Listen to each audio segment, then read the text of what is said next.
నన్ను ముట్టుకుంటే నువ్వు తాను తీసేయాలయ్యా. ఎందుకంటే నీ వంటాడు వాడు కడియాడు వాడు కనుక అంటదాని వాడు కడియాడు వాడు కనుక అంటే నిన్ను పోతే పాలు నేను పోతే రక్తం వస్తుందియా. ఏమో ఏది ఎలా వచ్చినా ఇది మాత్రం ఎంత అసలు నేను ఎవరో తెలిసేది నీక ఎవరు చూద్దాం.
నేను ఎవరో ఎప్పుడైనా తెలిసిందా అంట పెద్దమని తెలిసింది.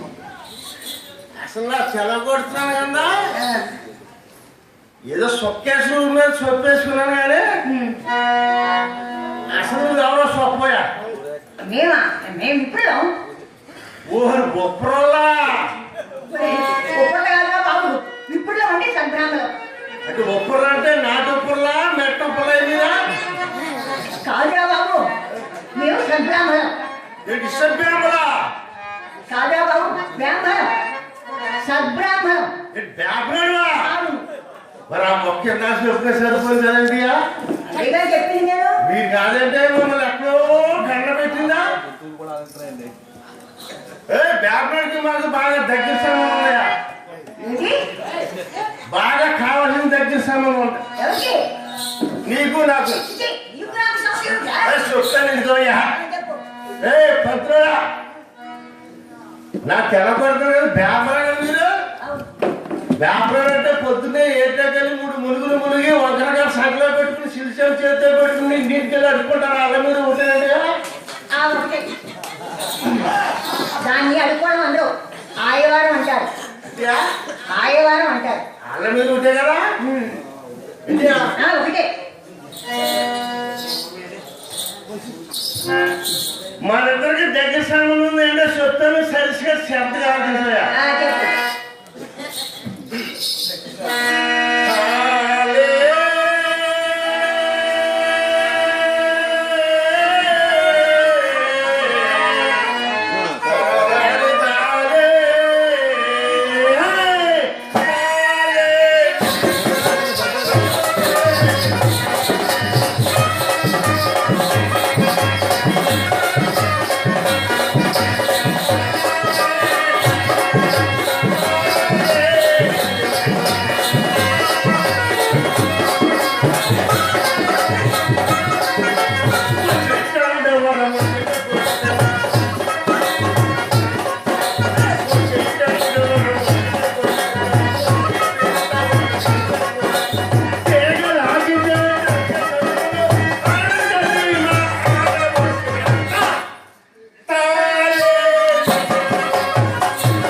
మీకు మాకు కావాల్సిన చుట్టాలు ఏమి లేదు ఇందులో తెలియదండి. తెల్లదా పందులోరా చెప్పు సరిగ్గా చూపుతారా చెప్పు. అసలు నాకు తెలగొడుతున్నానే దూరంగా ఉండి అంటున్నావు కదా పొడవాలుగా ఎరుపో నలుపో తెలుపో పసుపో చెప్పోయా నువ్వేమనుకుంటే ఎత్తుది నువ్వు నడుపుకుంటే నువ్వు డాక్టర్ కదయ్యా ఏంటియా అవునయ్యా నేను బ్యాబ్లోనే తెలుపు. సరే మనిషి వస్తాను తెలుపు. నువ్వు పంతులు కదా అవును కప్పు కడుపుని మానవుడు పుట్టాడు చిరక్ కడుపుని శ్రీశకుడు పుట్టాడు ఋషేశ్వరుడు దేవుడికి పుట్టాడు సైనికాదులు లెక్కకు పుట్టాడు అకస్మాత్తుగా పుండలో పుట్టాడు ఎవరు ఏ కులం ఎంత చెప్పబోయా బాబులే కదా ఈ కులాలన్నీ నాకెందుకయ్యా నేనే బ్రాహ్మణి అంతే నీ సంగతి ఏమిటో చెప్పు. అంతేనా నాకు కూడా సొక్క వేసుకొచ్చింది వాళ్ళు తిరుగుతులే ఇంకా నీకు నాకు తెలియదు కానీ ఇదో నా మాట విను. నా యాద కొద్దిగా వేసుకున్నాడు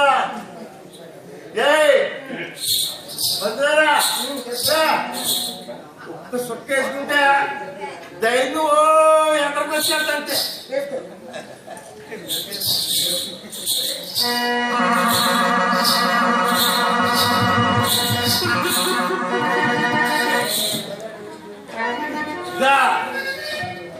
ఎడగొట్టి చెప్తాను ఎంత ధైర్యం వస్తుందా? సొక్కేసిన దాన్ని చెప్తాను ఇంకా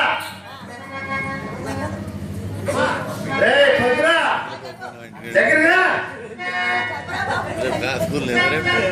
మాది వాడు డెక్కవాడు మోగవాడు సప్రవాడు కులహీనుడు మైలు సప్పగట్టువాడు సింహించాడు ఓర్వశు పొందాడు బ్రహ్మ పుట్టాడు వశిష్ఠుడు నీకు ఏమవుతాయా ఆయన మా సబ్రాహ్మడు మా గురువు గారు. అది నువ్వు బామర్దే కదా ఇప్పుడు దక్షుడా అంతగా నేను నీకు బాగుపడింది పంతురా కర్ర పైకెత్తితే దింపుతున్నా కలవట్లేదు అంతే మరి వశిష్ఠుడు నీకేమవుతాడు చెప్పోయా మా గురువు గారు చెప్పాను కదయ్యా. గురుగారు కదా మీ బాబుగారు కదా మేము తాగి తూలి దొరికితే మరణం తీసిపోయి పెళ్లి చేసుకున్నాడు కదా ఇప్పుడు నువ్వు నాకు బామర్ది అవుతావు అలా చెప్పు ఆయన పెళ్లి చేసుకుంటే ఆయన ఒక్కడే అవుతాడు కానీ బ్రాహ్మణి అంతా అవుతుందా? బ్రాహ్మణాలా పల్లెంతా అవుతున్నారా మీరు అవుతున్నారా నీకెవరో పని నీకు వాళ్ళు అవుతారా అందరూ అవుతారా? ఎంతెవరయ్యా ఎంత అవుతారయ్యా? ఎంత అవుతారు? ఎంతకెవరన్నా ఎవరో ఏదో తన సోది బేరగా ఉంది కానీ మాకు ఎందుకు వచ్చిందంటే తాగింది మొత్తం వెళ్ళిపోయింది అసలు మీరు ఇక్కడికి ఎందుకు ఇప్పుడు వచ్చావు చూడయ్యా. ఇగో ఇతన్ని అమ్ముతున్నాను కొనేదావా? ఇతన్ని అమ్ముతున్నాను కొనేదావా? తప్ప నీకు ఎవరు దొరకలేదంటే వెళ్ళిపోవాలా చూస్తాను నీ వర్షం నచ్చలేదు మనిషిని అమ్ముతావా మనిషిని అమ్మేస్తున్నావా వచ్చి ఇక్కడిగా ఎంతమంది వెళ్ళు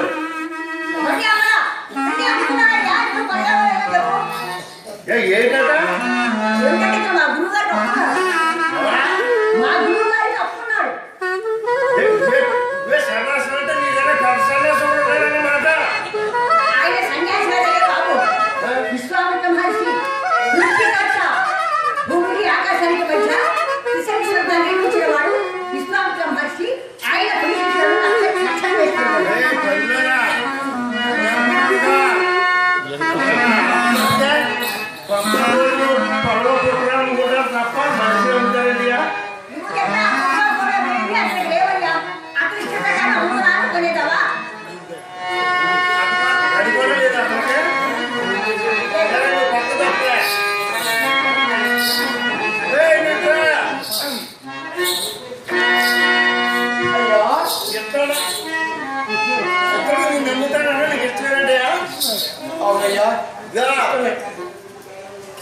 నీకు తెల్లగానే ఈ అప్పు నేను ఎదరక్కర్లేదని ఒక మాట చెప్తున్నాడు. అయ్యా కడుగా శ్రీకృష్ణ మళ్ళీ నీకు కనబడితే వచ్చు. లేదయ్యా అసత్యమంటకు నా మనసు నొప్పదయ్యా.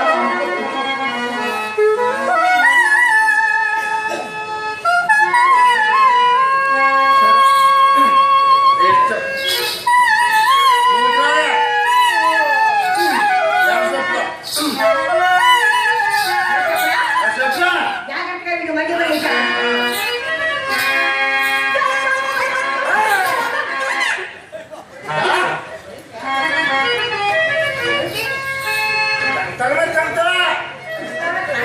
బాబు సంతావడం అంటే ఏడుగా సంతావడం అంటే తెలియదా నీకు? ఏంటదే దంతావడం అంటే ఎప్పుడు చూడలేదా? చెప్పు. దంతావడం అంటే ఏడుగా 5 కాళ్ళు ఉంటాయి. 5 కాళ్ళు కాదు బాబు, దాన్ని 4 కాళ్ళేరా బాబు. మా ఊరు సంబరాలు తీసుకొస్తలేము. ఆ ఏడుపై డబ్బులు పెట్టించుకుంటారు ముందుగాలతో. దాంతో దీవించుకుంటారు. నెత్తిని పెడితే మంచిది. అదే రూపాయి తీసుకుని కొడతలేవా అశోక్? అదే ఆ ఏడుపై ఒక బలవంతుడు లేచి బలవంతుడా ఆ. మా పిల్లకి పనిచేయలేదు.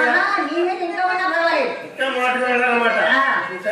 ఒక బలవంతుడు లేచి ఒక రత్నాన్ని పైకి విసిరితే అది ఎంత ఎప్పుడైతే పోవునో అంత ఎక్కువ ధనమిచ్చి నీవు కొనగలవా?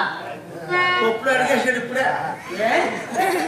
పైకి ఇచ్చినాడంటే ధనవంతుడు అక్కడ ఆగిపోయింది. అక్కడ ఏదో పెద్ద కొండలో చుట్టూ చుట్టుకుపోయి 70 సత్తాడు రాయి కింద.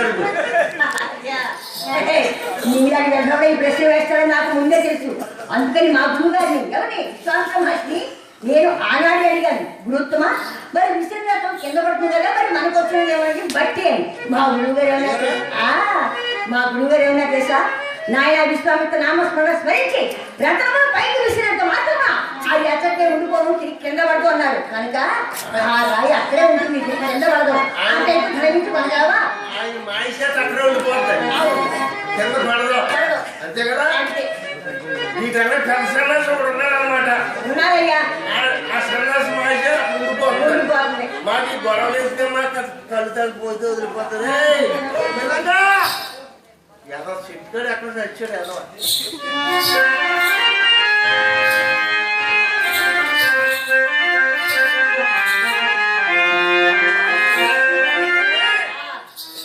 మేము వెళ్తాలే. ఏమిటయ్యా ఇంత కొంటావా కొనవా? మేము కొనలే. అయ్యా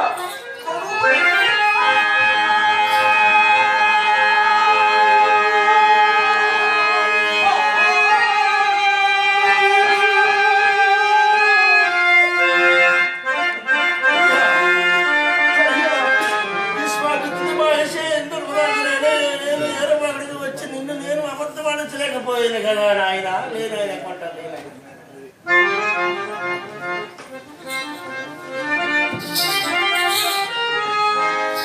నీ పేరేంటయ్యా? హరిశ్చంద్రుడయ్యా. ఏంటా? హరిశ్చంద్రుడు. ఏంటయ్యా? హరిశ్చంద్రుడయ్యా. హరిశ్చంద్ర గిరిశ్చంద్ర మాకు తెలియదు కానీ అయ్యా నన్ను ఏరబాబు అంటారు. అలాగయ్యా. నిన్ను ఏరదాసు అంటారు. నీకు ఇష్టమేంటయ్యా? చిత్తమయ్యా. వీరదాసు అయ్యా. వీరదాసు అయ్యా. వీరదాసు అయ్యా.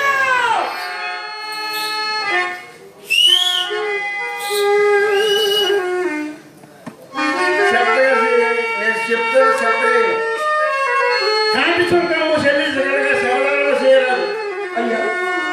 కాటి సుఖము చెల్లించగలగా శవదానం చేయరాదు. అయ్యా. మిత్రులు కానీ బంధువులు కానీ స్నేహితులు కానీ ఎవరంటే రాని అయ్యా. కాటి సుఖము చెల్లించగలగా శవదానం చేయరాదు. నీ ఆజ్ఞయ్యా. ఒక పాత పిండము దుఃఖములు ఇస్తారు. అయ్యా.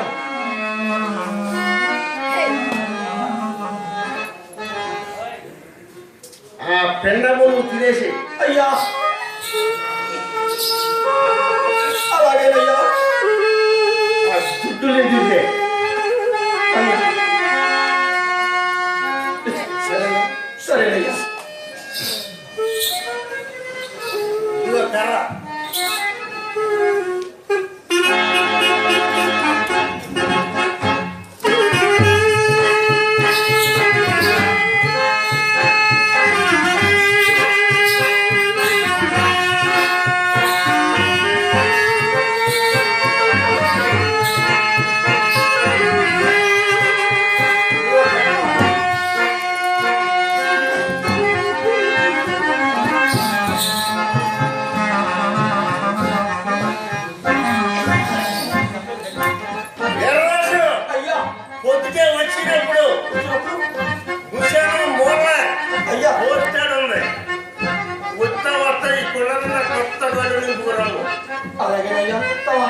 ఆ